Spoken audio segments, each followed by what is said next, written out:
Maligayang pagbabalik mga kasolid, Cuadrolas, General Casimiro, nakiusap na kay Bob Arum, Raymart Gabalyo kontra dito kay Farob.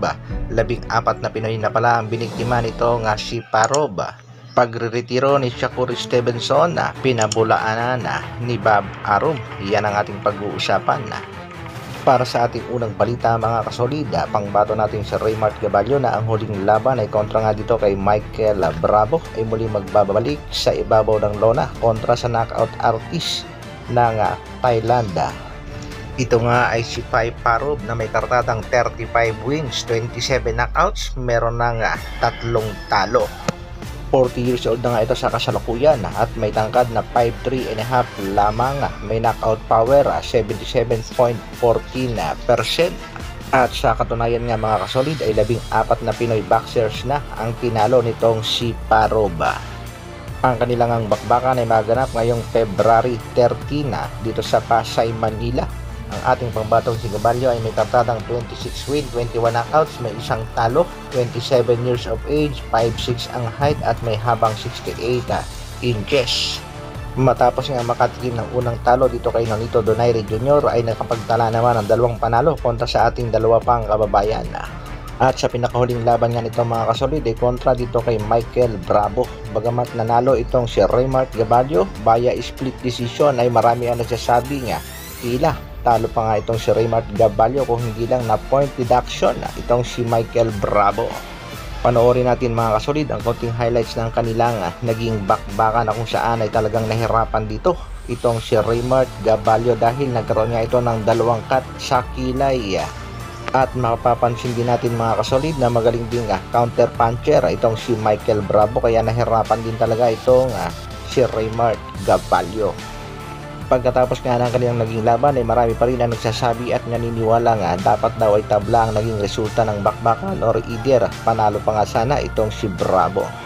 Kaya good luck dito kay Gabalyo sa kanyang laban ngayon nga February 13 na. Samantala isa nga sa mga alaga ni Nonito Donaire Sr. ay itong si Magic Mike Plania na 2 beses nakatikim ng talo via knockout. Una nga ay dito kay Elijah First at ang pangalawa nga mga kasolid ay ang laban niya dito kay Angelo Leo.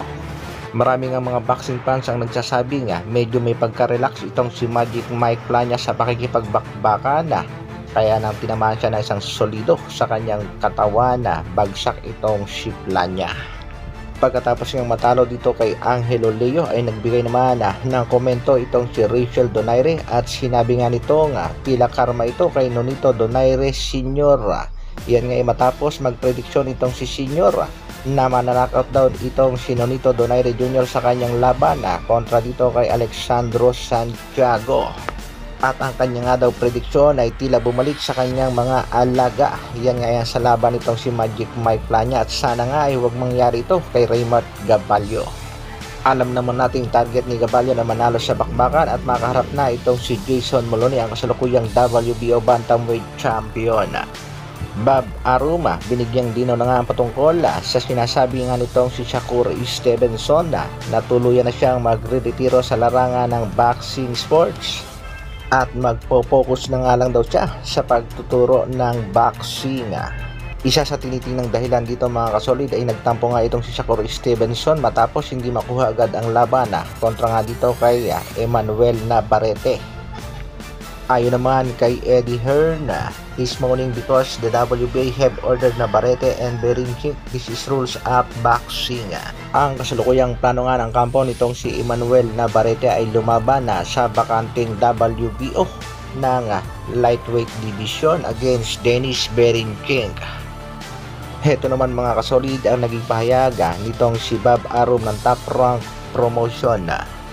Shakur Stevenson will be continuing his career and expects him to perform much better than he did in his last outing against Edwin De Los Santos. Kaya para kay Shakur Stevenson, hintay-hintay lang daw at makakalaban niya rin ito nga si Emmanuel Navarrete. Sa kabilang balita naman mga kasolida, pangbato natin si Angas ng Pinas, Cuadrolas General Casimiro, hindi pa rin talaga tinatantanan ng alaga ng MP Promotion. Muli na namang binanata ng Angas ng Pinas matapos nga daw magkita itong si Angas ng Pinas at Tapales sa Cebu. Ayon sa alaga ni Gibbons, tupi si Kangkong, aangas ka pa sa video nang makita mo sa personal si Tapales, tiklop ka. Ano ang pakiramdam na di ka pinansina ni Marlon Tapales? Nag-react naman at sumang-ayon itong si Marlon the Nightmare Tapales sa naging post na ito ng alaga ni Mr. Sean Gibbons. Kitang-kita natin mga kasolid dyan sa ilalim. Nag-react nga itong si Marlon the Nightmare Tapales. Sa kasalukuyan nga ay marami nagtatanong kung sino ba talaga ang makakalaban ng ating pangbatong si Angas ng Pinas, at may nagtatanong din kung matutuloy pa ba ang laban kontra sa Japanese monster na sina Oya Inoue. Matatandaan natin dati nang ikinasa ni Bob Arum ang bakbakan sa pagitan ni Casimiro at Inoue, hindi nga lang natuloy dahil sa pandemya, at matatandaan din natin nakipag-usap at lumapit na rin itong si Casimiro kay Bob Arum upang maikasa ulit ang kanilang laban ni Inoue. Siguro naman ay pagbibigyan siya nitong si Bob Arum, at ayon nga dito sa mga Japanese promoter, malaki naman ang tsansang matuloy pa rin ang bakbakan sa pagitan ni Casimiro at ng halimaw ng Japan.